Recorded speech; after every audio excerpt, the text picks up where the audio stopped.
Old Lady Wisdom by Ilona Kruger of South Penrith, 2750. Narrated by Janine Penfold. Then was a long time ago. I was a child, with an inquisitive outlook, gathering in whatever knowledge I could. I wanted to fill the empty spaces in my head. There was excitement, there was adventure, there was fun. The big, unusually coloured fly, flitting and buzzing against the window pane, fascinated me as I slowly ambled through my porridge. Its wings vibrated rapidly and sent me into a spin of amazement. How did it hover like that? How could birds flap and float and soar off to treetop destinations? How were they able to spot a tiny worm or insect and swoop down upon it so accurately? Did they enjoy their lives? Did they worry? From a human perspective, were they deprived, having no fridge, no cutlery or chairs? This pretty fly wanted to get outside and see the world. Thus, I did what any kind-hearted person would do. I decided to relocate it outdoors. This was not as simple as imagined. The pain was excruciating. My mother came running to my small child cries of suffering, blubbering out what had happened, while pointing to the fly. She realised that I had been stung by a bee. Not knowing what to do, she took me to the old lady next door, who promptly pulled out the stinger and iced my finger. "I did that once myself," she said, "when I was your age. I survived the ordeal, but have been forever afraid of them, wishing then that they did not exist." Then was a long time ago. I happily recollect my father's workplace Christmas party. Big long tables set with white tablecloths, little sausages and triangle sandwiches, but more importantly, sweets, chips and little cakes. Each child was crowned with a party hat, tin clickers and tin trumpets in hands. Colourful balloons and streamers festooned the ceilings and walls. Gaily patterned blowers that unravelled like a long tongue aimed at someone's chin. Fizzy drinks were guzzled without a thought as to the eventual belly bloat. But the figurative cherry on top was the unlimited Peter's ice cream in paper cups, complete with little wooden spoons. Ice cream and fizzy drinks were treats we rarely had at home.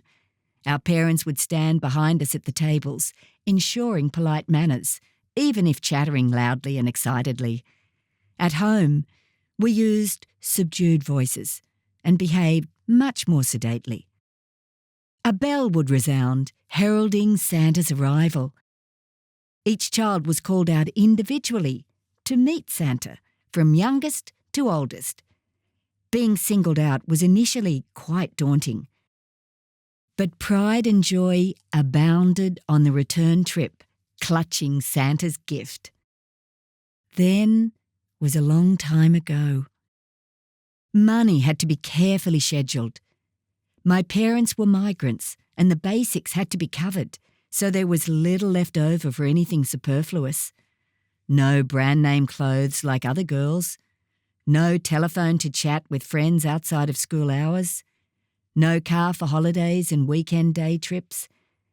We walked to the shops and train station, even when they were a long way away.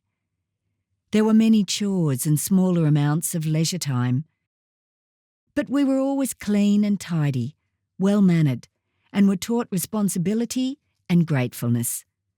I always received my hopes for birthdays because I realised early on that if I asked for something within their means, I would most likely receive it. Now is a long time later. I have reached the age of old lady wisdom, although there might be some who would dispute the wisdom. I have learnt much from the bees.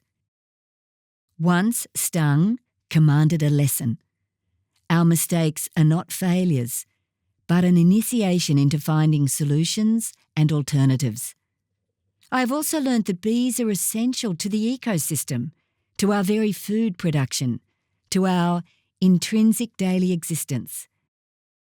Everything has its place. I have learnt that bees do not sting in malice, nor are given retribution as they die with any blow inflicted. Now is a long time later. I have learnt that circumstances change.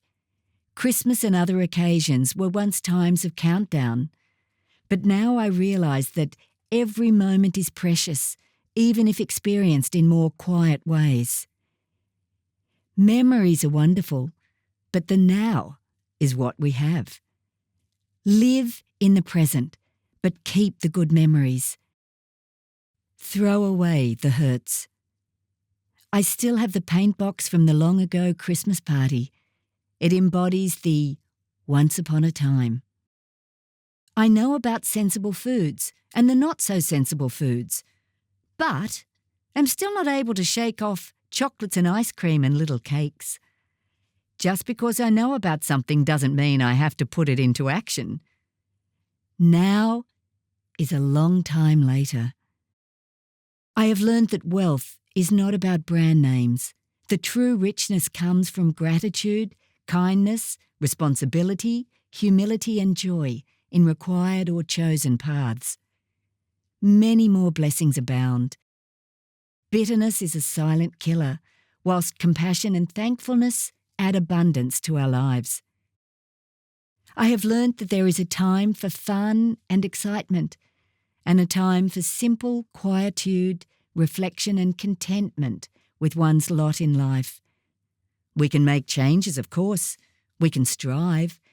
But if dissatisfaction takes over, we are losing precious time. At this end of life, time is short. I have learnt that accepting oneself is the road to true freedom, and that following the crowd can throttle our individuality, thus happiness. Sometimes, though, we need to regather our thoughts and learn from our surroundings, be it other people or nature.